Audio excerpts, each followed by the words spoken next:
Hi friends, welcome back to friends kitchen world. ഇന്ന് ഞാൻ വന്നിരിക്കുന്നത് നല്ലൊരു ഓറഞ്ച് കൊണ്ട് തയ്യാറാക്കിയ ഒരു അടിപൊളി ഓറഞ്ച് പോളയുമായിട്ടാണ്. നല്ല ടേസ്റ്റിയായ ഒരു പോളയാണിത്. ഇതെൻ്റെ ഇക്കാക്കൻ്റെ വൈഫിൻ്റെ സ്പെഷ്യൽ റെസിപ്പിയാണ്. അവരാണ് എനിക്കിത് പറഞ്ഞു തന്നത്. വളരെ ടേസ്റ്റിയായ ഒരു അടിപൊളി പോളയാണിത്. തീർച്ചയായും നിങ്ങൾക്ക് എല്ലാവർക്കും ഇത് ഇഷ്ടപ്പെടും. നിങ്ങളൊന്ന് ട്രൈ ചെയ്ത് നോക്കണം. നോമ്പൊക്കെ കഴിയാറായി. നമ്മൾ ഒരുപാട് റെസിപ്പീസ് നിങ്ങൾക്ക് പരിചയപ്പെടുത്തിയിട്ടുണ്ട്. ഞങ്ങൾ തയ്യാറാക്കുന്നതിൽ ഏറ്റവും ബെസ്റ്റായ റെസിപ്പീസാണ് നിങ്ങൾക്ക് ഞങ്ങൾ പരിചയപ്പെടുത്തി തരാറുള്ളത്. അതുപോലെ തന്നെ ഏറ്റവും നല്ലൊരു റെസിപ്പീസ് തന്നെയാണ് ഇത്. തീർച്ചയായും ഇത് നിങ്ങളൊന്ന് ട്രൈ ചെയ്ത് നോക്കണം. കുറച്ച് ഇൻഗ്രീഡിയൻസ് വെച്ച് നമുക്കിത് തയ്യാറാക്കിയെടുക്കാം. ഇനി എങ്ങനെ തയ്യാറാക്കുന്നതെന്ന് നോക്കാം. അതിനാവശ്യമായി ഞാനിവിടെ ആദ്യം തന്നെ എടുത്തിരിക്കുന്നത് ഒരു ഓറഞ്ചാണ്. ഇത് നമുക്ക് കുക്കറിലിട്ടിട്ട് ഒരു 5-6 വിസിലടിക്കുന്നത് വരെ വേവിച്ചെടുക്കണം. അതുപോലെ തന്നെ പിന്നെ 5 സ്പൂൺ പഞ്ചസാരയാണ് ഇവിടെ എടുത്തിട്ടുള്ളത്. 5 ടീസ്പൂൺ പഞ്ചസാര, 5 മുട്ട, പിന്നെ ഒരു 1/4 കപ്പ് പാൽപ്പൊടി. ഇനി നമുക്ക് ഓറഞ്ച് ഒന്ന് വേവിച്ചെടുക്കണം. ഞാനിവിടെ നേരത്തെ തന്നെ വേവിച്ച് വെച്ചിട്ടുണ്ട്. ഇതുപോലെ 5-6 വിസിലടിക്കുന്നവരെ വേവിച്ചാൽ മാത്രമേ നമുക്കിതൊന്ന് വിണ്ട് കിട്ടത്തുള്ളൂ. ആ ഒരു പരുവത്തിൽ വേണം നമുക്ക് വേവിച്ചെടുക്കാൻ വേണ്ടിയിട്ട്. ഇനി നമുക്കിതൊന്ന് കട്ട് ചെയ്ത് അതിൻ്റെ ഉള്ളിലെ കുരുവും പിന്നെ അതിൻ്റെ നടുക്കുണ്ടാവുന്ന നാരൊക്കെ ഒന്ന് എടുത്ത് മാറ്റാം.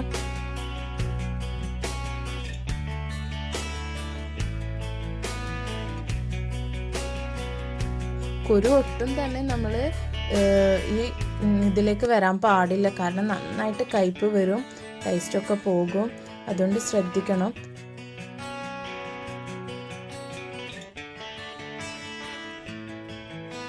ഈ നടുഭാഗത്ത് കാണുന്ന ആ നാര് കൂടി നമുക്ക് മുറിച്ച് മാറ്റിയെടുക്കാം.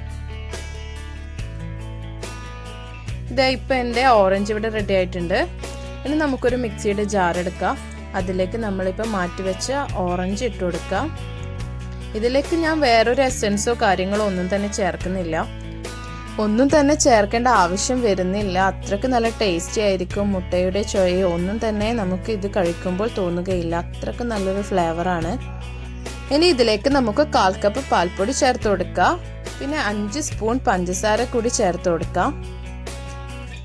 ഒരു മുട്ടയ്ക്ക് 1 സ്പൂൺ പഞ്ചസാര എന്നൊരു രീതിയിലാണ് ഞാനിവിടെ എടുത്തിട്ടുള്ളത്. അതുപോലെ നമുക്കിനി 5 മുട്ടയും ഇതിലേക്ക് പൊട്ടിച്ചൊഴിച്ചു കൊടുക്കാം.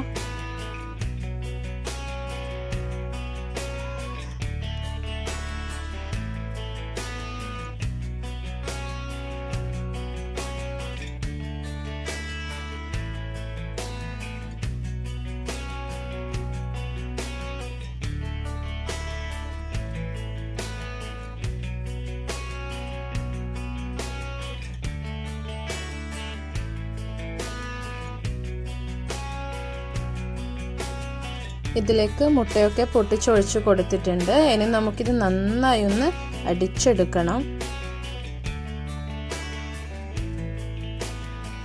നമ്മുടെ മിക്സ് ഇവിടെ റെഡി ആയിട്ടുണ്ട്. ഓറഞ്ചിൻ്റെ ഭാഗങ്ങൾ ഒന്നും തന്നെ ഇല്ലാതെ വേണം ഇത് അടിച്ചെടുക്കാൻ വേണ്ടിയിട്ട്. ഇനി നമുക്കിതൊരു ബൗളിലേക്ക് മാറ്റാം.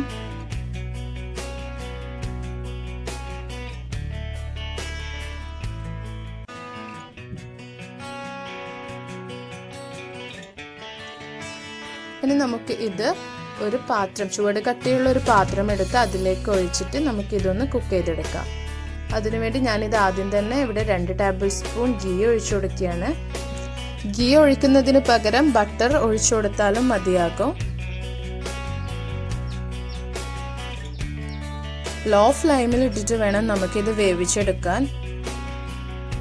ഞാനിവിടെ മിക്സ് കൂടി ഇതിലേക്ക് ഒഴിച്ചു കൊടുത്തിട്ടുണ്ട്. ഇനി നമുക്ക് ഒരു 10-15 മിനിറ്റോളം നമുക്കിതൊന്ന് ലോ ഫ്ലെയിമിലിട്ട് വേവിച്ചെടുക്കാം. നമ്മൾ ടേസ്റ്റിയായ പോള ഇവിടെ റെഡി ആയിട്ടുണ്ട്. ഇത് വേവിക്കുമ്പോൾ ശ്രദ്ധിക്കുക, അടിയിൽ നമ്മളൊരു പഴയ ഒരു പാത്രം എന്തെങ്കിലും ഒന്ന് അതിൻ്റെ അടിയിൽ വെച്ചു കൊടുക്കുകയാണെങ്കിൽ ഒട്ടും തന്നെ നമുക്ക് ഡാർക്ക് കളറാവാണ്ട് കിട്ടുന്നതായിരിക്കും. കണ്ടില്ലേ, നമ്മൾ ടേസ്റ്റിയായ ഓറഞ്ച് പോള ഇവിടെ റെഡി ആയിട്ടുണ്ട്. ഇഫ്താറിനൊക്കെ തയ്യാറാക്കാൻ പറ്റിയ ഒരു അടിപൊളി ടേസ്റ്റി പോള തന്നെയാണിത്. തീർച്ചയായും ഇത് നിങ്ങളൊന്ന് ട്രൈ ചെയ്ത് നോക്കണം. നല്ല ടേസ്റ്റ് ആയിരിക്കും. നിങ്ങൾക്ക് എല്ലാവർക്കും ഇത് തീർച്ചയായും ഇഷ്ടപ്പെടും. കുട്ടികൾക്കൊക്കെ തയ്യാറാക്കി കൊടുക്കാൻ പറ്റിയ നല്ലൊരു ഐറ്റമാണ് ഇത്. തീർച്ചയായും നിങ്ങളിതൊന്ന് ട്രൈ ചെയ്ത് നോക്കണം. ഫീഡ്ബാക്ക് എന്നെ അറിയിക്കണം. ഇൻഷാ അല്ലാഹ് ഇതുപോലെ മറ്റൊരു വിഭവവുമായി ഞാൻ വീണ്ടും വരും. എൻ്റെ വീഡിയോസ് ആദ്യമായി കാണുന്നവരാണെങ്കിൽ സബ്സ്ക്രൈബ് ചെയ്യുക, ലൈക്ക് ചെയ്യുക, ബെൽ ഐക്കൺ പ്രസ് ചെയ്യുക, ഷെയർ ചെയ്യുക. Thank you for watching.